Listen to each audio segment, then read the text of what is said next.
अरब Olympic के दीवाने बनाते नए हसीन ख्वाब। नमस्कार दोस्तों, मैं हूं विकास यादव और इंडिया न्यूज़ पे आपका बहुत बहुत स्वागत है। आज हमारे साथ एक ऐसे शख्स हैं जिसको पूरी दुनिया सलाम कर रही है, पूरी दुनिया उनका एक कहीं ना कहीं उनको देखना चाहती है, उनसे मिलना चाहती है। मैं अपने इंडिया न्यूज़ चैनल पे बहुत बहुत स्वागत करता हूं अजीत सिंह यादव का, जो कि पैरा ओलंपिक में जेवलिन थ्रो में सिल्वर मेडल उन्होंने जीता है। और यहाँ तक देश का नहीं बल्कि पूरे दुनिया में वहाँ उन्होंने अपना नाम कमाया है। बहुत बहुत स्वागत है आपका अजीत जी। थैंक यू विकास भाई, थैंक यू। तो कैसा रहा आपका सफ़र पेरिस ओलंपिक का? बहुत अच्छा रहा, काफ़ी उतार चढ़ाव थे। और जब इन सब के बाद एक देश के लिए मेडल जीत के वापस आया तो बहुत मज़ा आया। पैरा ओलंपिक से पहले मैं जानना चाहूँगा कि आपका जो सफ़र में आपकी पूरी सारी कहानी को पढ़ रहा था और बहुत सारी रिसर्च करने के बाद कई सारी चीज़ें खंगालने के बाद पता चला कि आपका जो हाथ है वो पहले सही हुआ करता था। तो इसके पीछे की पूरी कहानी क्या है? कैसे शुरुआत जेवलिन की हुई और यहाँ तक कैसे पहुँचे आप? एक लंबी स्टोरी है बट शॉर्ट में बताए दे रहा हूँ। जी, अब डिटेल में बताइए, पूरा हम जानना चाहते हैं पूरा।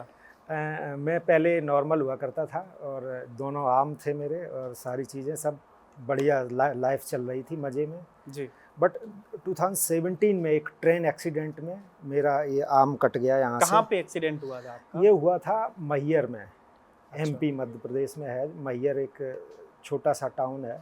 ग्वालियर के पास पड़ता है? नहीं, आई थिंक ये सतना में कहीं सतना, है। ओके। हाँ, वहाँ पे मैहर है।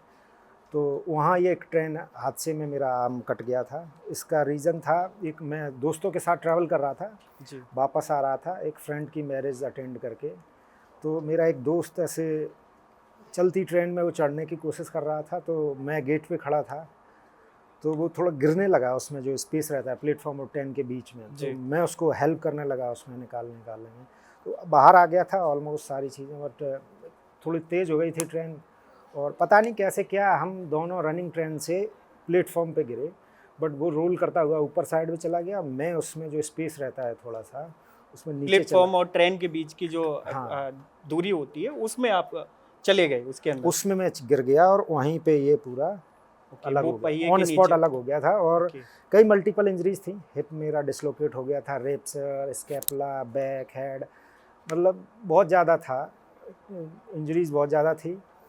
और ये तो तुरंत ही अलग हो गया था, तो बड़ा मुश्किल टाइम था वो। नहीं कर पा रहा हूँ मैं, बहुत तेज़ ऐसे ऐसे हो रहा है और मेरी आँख ऐसे क्लोज होती जा रहे हैं ऐसे। तब मुझे लगा अब मामला टाइट है, अब निपट सकते हैं। ये देसी भाषा है जिसमें कि अब निपट जाओगे बेटा। हाँ। तो हमने नहीं, ऐसे जाना नहीं है। और मुझे याद है वो बड़ा डिफ़िकल्ट मोमेंट था लाइफ का। उसमें मैं देख पा रहा हूँ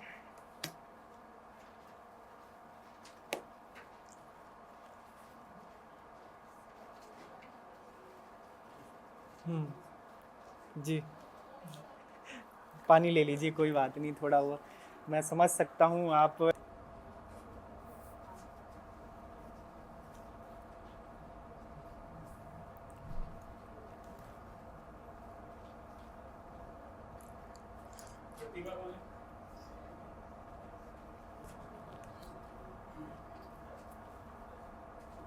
आप जब आपका हाथ अलग हुआ, आप अपनी आंखों से देख पा रहे थे या बेहोश हो चुके थे?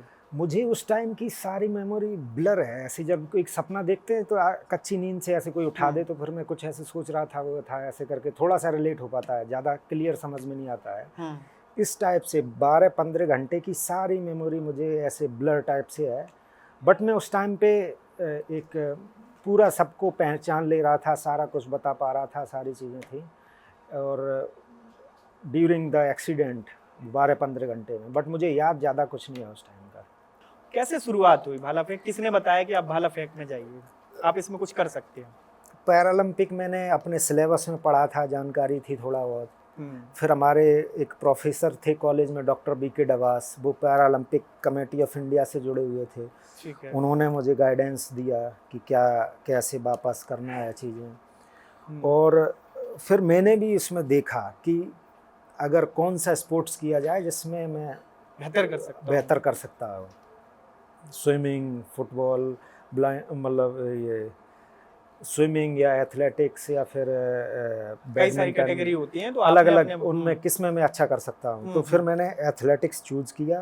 और जेवलिन को भी मैंने देखा कि इसमें पहले से मेडल आए हैं। देवेंद्र भाई साहब, देवेंद्र झांझरिया जी, उन्होंने मेडल दिया हुआ है। आपकी कैटेगरी है उनकी? Same F46। तो फिर मैंने डिसाइड किया नहीं, हमें जेवलिन करना है और जेवलिन हमारे लिए बेहतर है। फिर शुरुआत कहाँ से हुई? कौन से ग्राउंड से आपने प्रैक्टिस क्या वो? मैं शुरुआत के लिए मैं अपने वहीं कॉलेज में LNIP में मैंने ट्रेनिंग फिर से स्टार्ट की। हाँ जी। और वहाँ से मैंने वही धीरे धीरे वापस, पहले तो 1 साल वही रिकवरी रिहैब चला। 3-4 महीने मेरी रिकवरी बहुत फास्ट हुई थी आफ्टर द एक्सीडेंट। ठीक है। मैं गाँव नहीं गए उसके बाद आप? मैं गाँव कहीं नहीं गया। अच्छा, वो एक्सीडेंट के बाद, क्योंकि माँ बाप की ये मन में होता है कि चलो बच्चे को अब जो भी हो हाँ, पेरेंट्स फैमिली वही मिलने आ गए थे। मैं गांव नहीं गया। गांव इसलिए नहीं गया, गांव के वही 2-4 आदमी 50 नेगेटिव बातें करेंगे और जहाँ का तहाँ फिर मैं पहुँच जाऊँगा। ये मतलब हर जगह देखने को मिलता है। तो मैं इस चीज़ से दूर रहना चाह रहा था। मैं वहीं कॉलेज में, मुझे एक पॉजिटिव एनवायरनमेंट था, सराउंडिंग्स बहुत अच्छा था, लोग हर तरीके से सपोर्ट कर रहे थे। वहीं मैंने रुकना प्रेफर करा और वहीं चलती रही चीज़ें। 2019 में पहला आपका इंटरनेशनल गेम रहा? हाँ। और वो कहाँ पे खेला गया? चाइना में, बीजिंग में। अच्छा। हाँ। कौन सा गेम था? एशियन गेम या? एक ग्रांड प्रिक्स थी, चाइना ग्रांड प्रिक्स करके, उसमें मैंने खेला था ये। और चाइना ग्रांड, ये अलग अलग देशों के खिलाड़ी आके? हाँ, कई सारे। उसमें मेरा गोल्ड रहा था, पहला ही गोल्ड रहा था। और अलग अलग कई सारे देश के खिलाड़ी थे और अच्छा था, ठीक था फर्स्ट इवेंट। कितना पहला जब गोल्ड लिया था, कितना आपने फेंका था? कितनी है उसके? मैंने फेंका था शायद 56 समथिंग। उसमें आपने गोल्ड लेके आए थे? हाँ। जी। उसके बाद फिर एक वर्ल्ड चैम्पियनशिप हुई उसी 5-6 महीने बाद। उसमें मैंने 60 के आसपास, 61 के आसपास फेंक दिया था। ओके। वो कहाँ पे हुआ? उसका ट्रायल हुआ था बेंगलोर में। देन 2019 नवंबर दिसंबर में वर्ल्ड चैम्पियनशिप दुबई में हुई। उसमें मेरा ब्रॉन्ज मेडल रहा था। तो फिर ऐसे ऐसे 20 में तो कोविड आ गया, 21 में फिर ठीक रहा था। सबसे ख़राब मेरा टोक्यो रहा था। नहीं तो सारे कंपटीशन में मैं कहीं ना कहीं मेडल में फर्स्ट, सेकंड, थर्ड में। मैं जब पढ़ रहा था, कुछ देख रहा था, तो वहाँ पे समझ में आया कुछ आर्टिकल्स में कि आपको कुछ अंदरूनी चोट आ गई थी, कुछ फ्रैक्चर हो गया था, उसकी वजह से आपको टोक्यो में, क्योंकि वहाँ पे भी 8 आपकी रैंक देखी गई, तो क्या ऐसी कौन सी दिक्कत आ गई जिससे आपका मेडल रह गया? वहाँ पे मुझे एल्बो में ऐसे गलत टेक्निक यूज़ करके या वो सब करके हम थोड़ा सा लूज बॉडी हो गई थी, थोड़ा पेन आता था थ्रो करते टाइम। तो वो चीज़ थी, उसकी वजह से मैं सही नहीं कर पाया। फिर मैंने आके ही सर्जरी करवाई। सर्जरी के बाद वापस रिहैब और ये सारी चीज़ें शुरू की। देन अच्छा रिहैब रहा, अच्छा कमबैक रहा और चीज़ें फिर बनती चली गई। अच्छा, जैसे आपने सर्जरी की बात की, मैं आपका सोशल मीडिया अकाउंट चेक कर रहा था, तो उसमें सर्जरी के समय और काफ़ी समय में देखा मैंने कि आपके दोस्त हमेशा साथ रहते हैं। दोस्तों को लेके ही मैं चलता हूँ, बाकी तो सब ऐसी फालतू की चीज़ें हैं। मेरा फ्रेंड सर्कल जो है वो बहुत स्ट्रॉन्ग है, दबदबा है। अगर जहाँ भी जिसी भी कंडीशन में कैसे ही बोल दूँ, वहीं मिल जाएंगे मुझे, वहीं पहुँच जाएंगे, आ जाओ वही। और शायद मैंने ज़िंदगी में दोस्त ही कमाए और बाकी सारी तो चीज़ें हैं। दोस्त बहुत अच्छे हैं मेरे। महत्वपूर्ण सवाल पूछूंगा, क्योंकि आने वाली पीढ़ी, आप भी अभी अगला जो भी आपका टारगेट होगा उसके लिए शुरू कर देंगे आप खेलना। उत्तर प्रदेश में चाहे कोई भी खेल हो, स्पोर्ट्स का कोई भी खेल हो, पैरा ओलंपिक हो, नेशनल हो या स्टेट लेवल को, किस तरीके के सुधार होने चाहिए? आपको लगता है कि ये सुधार अगर हो जाएंगे तो हम बेहतर कर पाएंगे?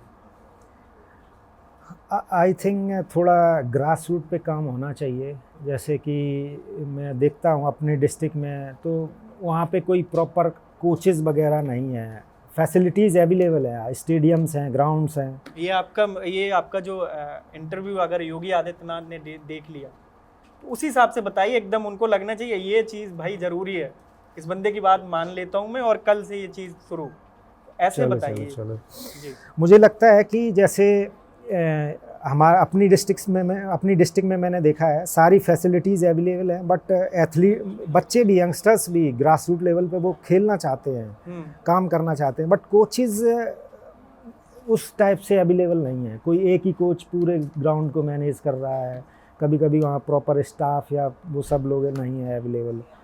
तो अभी मुझसे जैसे गाइडेंस लेने आते हैं, मैं क्या करूँ, कहाँ जाऊँ, क्या ट्रेनिंग लूँ, या तो लखनऊ जाओ या फिर कोई दिल्ली, मुंबई, बड़ी शहर जहाँ पे चीज़ें अवेलेबल हैं। तो यही है, जो फैसिलिटीज़ अवेलेबल हैं उसमें कोचेज़ वगैरह, क्वालिफाइड कोचेज़ वगैरह हों, दूसरे स्टाफ हों, और उनके शाम सुबह रेगुलर जो डाइट का भी मैं कई जगह मैंने देखा, कई इंटरव्यू देखा, ये डाइट का क्या इशू है, ये सही में ये सत्य है? डाइट तो अभी काफ़ी सुधार हो रहा है डाइट में, और थोड़ा बहुत है किसी सेंटर्स पे ऐसे करके, बट अभी काफ़ी चेंजेस आ रहे हैं। और जैसे यूपी में स्पोर्ट्स कॉलेज हैं, बच्चा 8वीं 7वीं क्लास में जा रहा है, वो लगातार वहीं रहना खाना सारी चीज़ें हैं, वो सैफई में है, गोरखपुर में है, लखनऊ में है। तो इसमें तो सारी चीज़ें उत्तर प्रदेश में 3 ही हैं। 3 हैं, हाँ।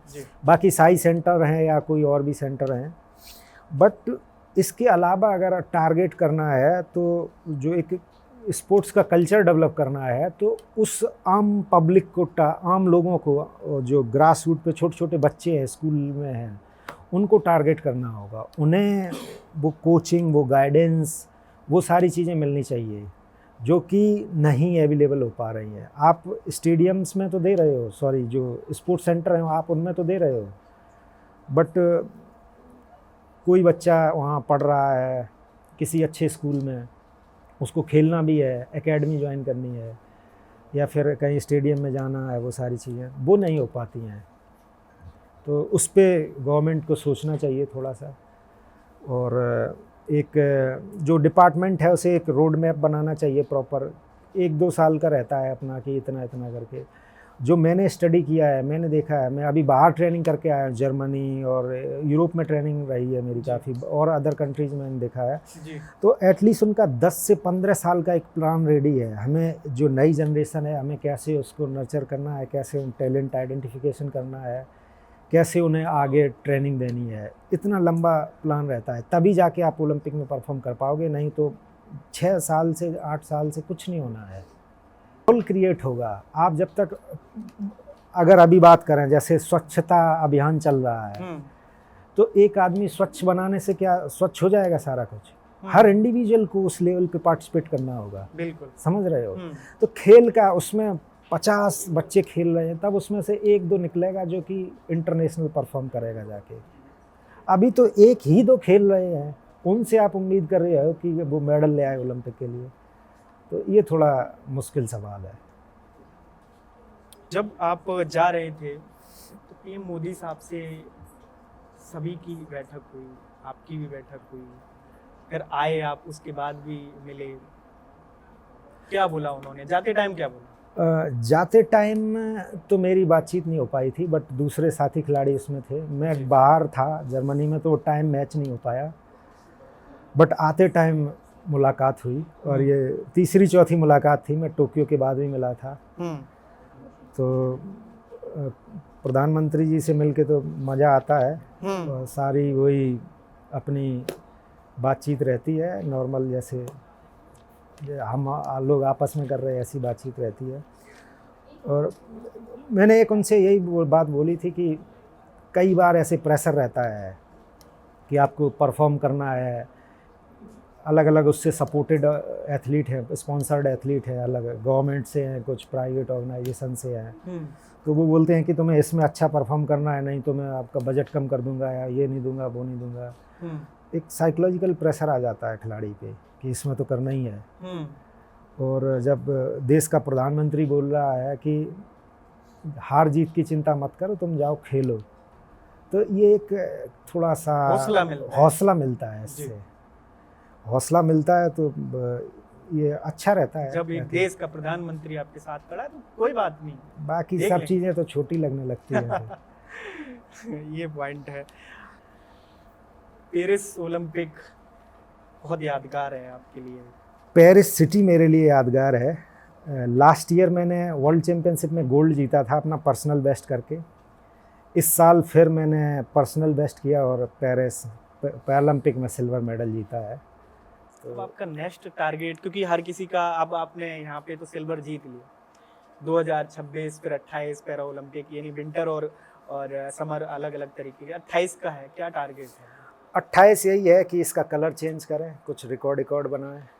रिकॉर्ड तो ऑलरेडी तोड़ दिए हो आप, कोई दिक्कत नहीं है, और ऐसे बनाएं जो अगले तोड़ने के लिए थोड़ा सोचें। अब सिल्वर को गोल्ड में बदलना है, वही कलर चेंज करें, सिल्वर से गोल्ड में जाएं।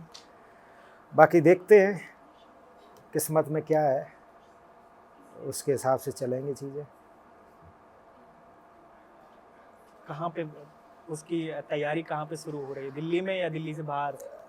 दिल्ली में हो सकती है, बेंगलोर में हो सकती है। अभी मैं अपनी जो कोचिंग टीम है उसके साथ प्लान करूँगा, और जो सपोर्ट स्टाफ है, मैं ओजी की ओलंपिक गोल्ड क्वेस्ट करके एक ऑर्गेनाइजेशन है, उससे स्पॉन्सर्ड सपोर्टेड हूँ, तो उनके साथ बातचीत करूँगा, थोड़ा टॉप साई से बातचीत करूँगा कि मुझे ऐसे ट्रेनिंग करना है, या ये बजट चाहिए या फंड की ज़रूरत है।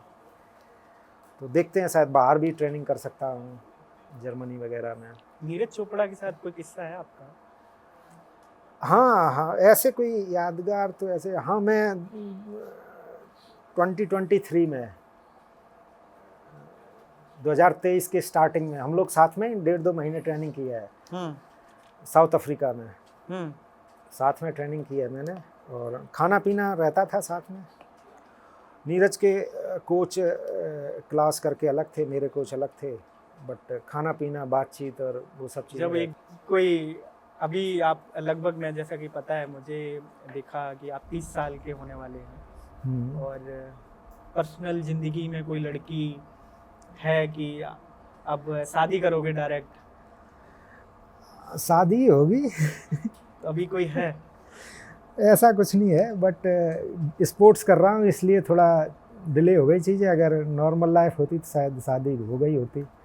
पीएम मोदी के साथ की हम बात कर रहे थे, आपने जीता मेडल, उसके बाद आप मिलने गए, आपकी चर्चा भी बहुत वायरल है सोशल मीडिया पे, चाहे कहीं टीवी पे भी अलग अलग तरीक़ों से। मैंने कई सारे आर्टिकल पढ़े, न्यूज़पेपर पढ़ा, तो एक मैं जैसा कि देख पा रहा हूँ आपके मेडल पे एक साइन है, उसका क्या उन्होंने बोला था कि आपने बोला था कि इस पे साइन कर दीजिए? नहीं, मैं नहीं बोला था, मेरी इच्छा थी कि प्राइम मिनिस्टर अपना इसमें ऑटोग्राफ दे, तो मैं ये इसमें लिखा हुआ है। आपने उनको क्या गिफ्ट किया? क्योंकि ज़्यादातर सभी खिलाड़ियों मैंने अपने स्पाइक गिफ्ट किए थे, और वो मेरे काफ़ी लकी स्पाइक थे, तो मैंने, काफ़ी अच्छी ट्रेनिंग रही उनके साथ, तो वो मैंने बाकी यादगार पल रहा, काफ़ी यादगार रहा पल। और फिर कई लोग तो जो नहीं जान पाए थे स्पोर्ट्स से, वो उस प्राइम मिनिस्टर की मुलाकात से जाने हैं कि नहीं, इसने कुछ करा है देश के लिए। गांव गए थे तो क्या, किस तरीके का स्वागत हुआ? एकदम गांव में काफ़ी अच्छा स्वागत रहा और काफ़ी मज़ा आया वहाँ, और अब लोग पहचानने लगे हैं, तो बाहर निकलते हैं एकदम रोक लेते हैं, भीड़ भाड़ लग जाती है, काफ़ी वैसे भी लगता है कि अरे भाई वापस जा पाएंगे घर। लोग घेर लेते हैं, ज़्यादा घेर लेते हैं। हाँ, तो ठीक है, उन्हें भी फ़ोटो सेल्फी चाहिए रहती है, ले लो सेल्फी। बहुत बहुत अच्छा लगा आपसे बातचीत करके, पूरी कहानी समझ ली, अभी तक जो आपका संघर्ष था 30 सालों का, पूरा आपने बताया। आप हमारे इंडिया न्यूज़ इस स्टूडियो में आए, आपका बहुत बहुत धन्यवाद, आपने समय निकाला। Thank you. मैं अपने आप को भाग्यशाली समझता हूँ कि यहाँ आने का मौका मिला, और थैंक यू सो मच। और सारे पैरा खिलाड़ियों की तरफ से, हमारी ऑर्गेनाइजेशन की तरफ से थैंक यू, और मैं उम्मीद करता हूँ आप और भी लोगों के ऐसे ही शो करते रहें और हिट जाएं, आप भी अपनी बुलंदियों को छुएं। Thank you.